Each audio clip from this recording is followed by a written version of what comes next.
and cultural. That was through Kumu Keahi, many generations. An engineering one, that's a lot of fun, but it doesn't usually come down through. But you guys are from a very fundamental part of a genealogy, and that is this passing of real estate. Real. We have things that come and go. In this chant, not one name appears in the chant. Hawaiians do. We all come and go. We come, our mana built, we pass our mana on, but then we slide away. The chant speaks of people in terms of permanent things. These winds that come off the mountain, those oceans, that mountain. This is your Kuleana. I'm the Portuguese, I just tell a story, but you guys, you are the ones that have to pass permanency. In many ways, medicine is a sacrifice. You do much more than you could ever be paid for, but you would do it for nothing. I would imagine this last year was very similar for many of you. It's tough. You're doing it for something more. Of course you need to feed your family. Of course you need to be secure. That's how we empower ourselves. When we have to lean on our families to say, hold me just for a minute while I catch my breath. Just having turned 47, I might have to catch my breath, but he's practice faster. So what I wanted to do today is, rather than keep vala'oing, I wanted to have you understand something about you. Because it isn't about me changing you in the way we were doing it at Hawaii State Mental Hospital. The last thing that I need you to know is who I am. The first thing I want to know is who you are. But my objective today is for you to figure out who you are. And we'll start.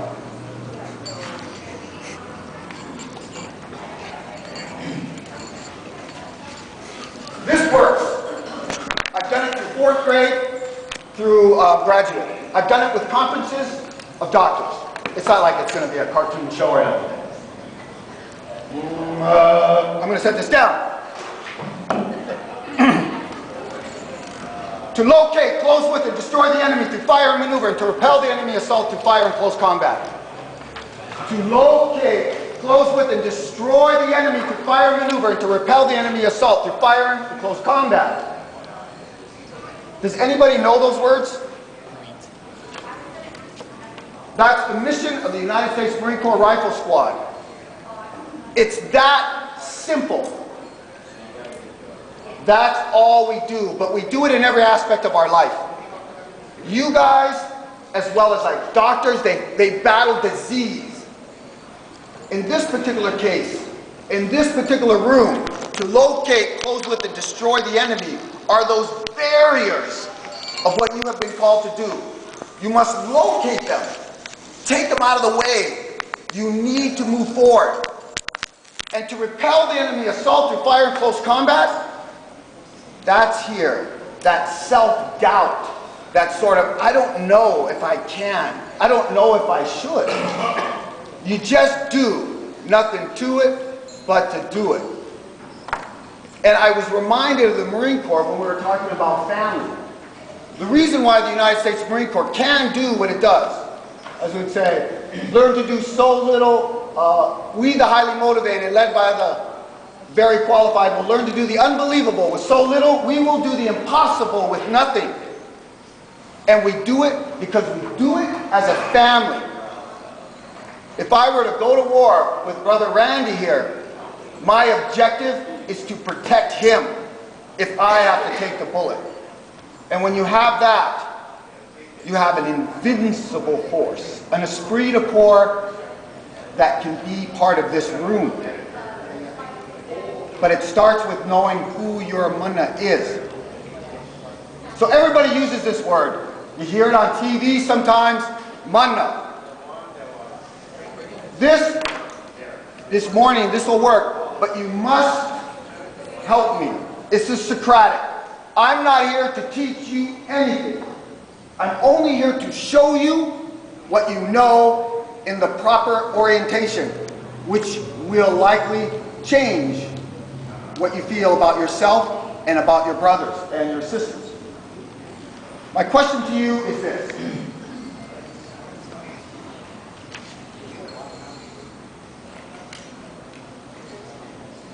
What is mana? Life power, definitely. Like we were speaking before, ha, ha. Hawaiians and Maori particularly, we're very close. We understand that with Hawaiians, Tahitians, Tongans, Samoans, Fijians, cousins, very close cousins. The Maori of Aotearoa, New Zealand, we are brothers and sisters. We are brothers and sisters. So when we greet each other by exchanging our ha, coming very close. Most easy to just meet our foreheads and we're just going to breathe. I will acknowledge your life force, you acknowledge mine, and together we will be more than we are apart. The Hawaiian word for face is alo.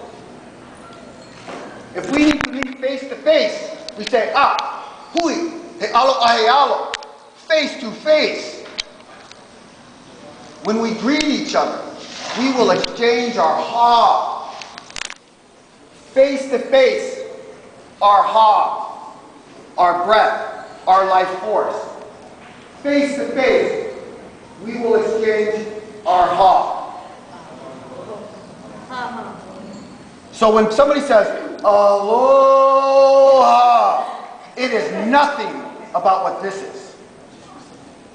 That's HVB, and God loved them. But it's way more than that. In fact, it goes so far as this. That's how, if you go to Aotearoa and you meet a Maori, this is how we greet them. But if you're sort of not familiar in your West, how do we usually greet? We shake hands. So here these Westerners step off the boat and I don't know if I'm an image of a Hawaiian, but you know, like these Hawaiians going, who is this person? He has this amazing island that floated right onto us. That's crazy. I want to go exchange his ha. Yet they shake their hand. Little Hawaiian language. What's the word for house in Hawaiian? Hale. So if you don't have a house, you say hale ole. If you have kids, keiki. Keiki ole, childless. It comes to the word ole. Right? Keiki ole. Noho ole, no chair. Right? Hale ole, homeless. Hale ole. So when somebody gets off the boat and you want to exchange their ha, but they shake their hand, they reach out like that, like doctors, it's amazing. As I was training, I'm not dogging doctors, I just know them, you know, they love me. And I talk to them just like this too. They keep the distance of the stethoscope. Sometimes you gotta set that stethoscope down and just put your hand on them. The change is amazing. Sometimes we have to really just put our hands on each other like that. It just makes a difference. Hawaiians know that. The people you deal with know this, but they don't know they know this. So when the person gets off the boat and extends his hand and the Hawaiian's trying to like exchange their ha, what do we have? We have ha ole.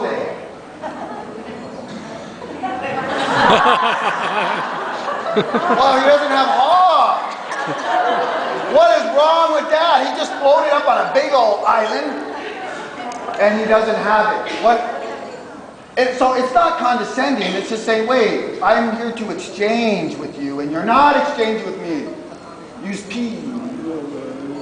Say pate, I guess that's how they say. You're a little bit too stingy with your ha, so I think I'm going to hold my ha back. So don't be afraid to connect. Be, in a sense, the agency of real estate in a Marine Corps fashion with Hawaiian tradition. So when I was up at Tripler, They don't have doctors in the Marine Corps. And they have very few Hawaiians in medicine. So here I had, when I was a medical student, I had a room full of pediatric surgeons and pediatric pulmonologists and physicians. And I spoke about Hawaiian, about Marine Corps, and about medicine. And it was just a connect.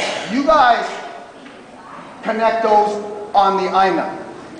So we said, what constitutes mana? Life force. I need to set that aside in our hall. But so it doesn't become like an impossible barrier. It is only my humble thinking that the mana primarily comes from 3 places. Can we give a guess on one of them? I'm sorry? The universe. Okay? We already said I put it in here not because it doesn't apply, but because we're just going to call it the whole. I'm trying to think of the Hawaiian sense of that. The universe was the world to the Hawaiians. So this whole honua. Yeah, I'll bring it all back to center again. Where do we get our mana from? Family.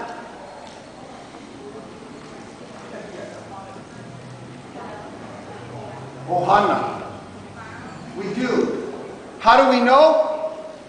What, can somebody describe what we think mana sort of is? How does it manifest itself? How do we look at that? Oh, a lot of mana right there. How does it manifest itself? One way to sort of think about it is we do something better than anybody else. Like, for example, Tiger Woods. Well, we're beginning to wonder what exactly is his mana. You know, he seems to have a couple now going, but golf being one of them. So, Tiger Woods, when he steps on the golf course, he recognizes what his mana is. It's sort of like a talent, in a sense.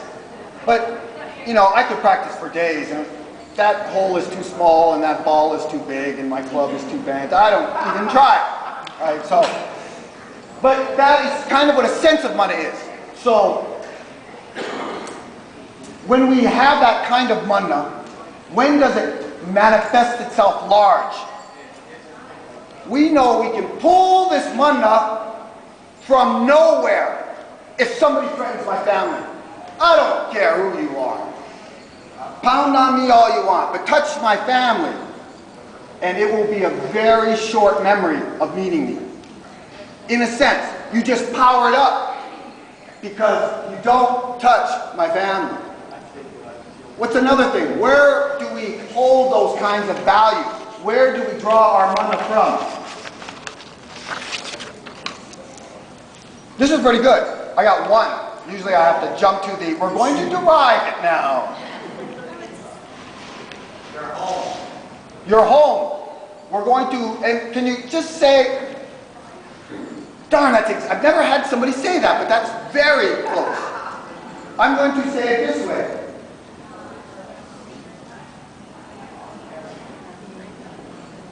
It is your aina, your home. West Side, you know, everybody's flashing their signs. Right?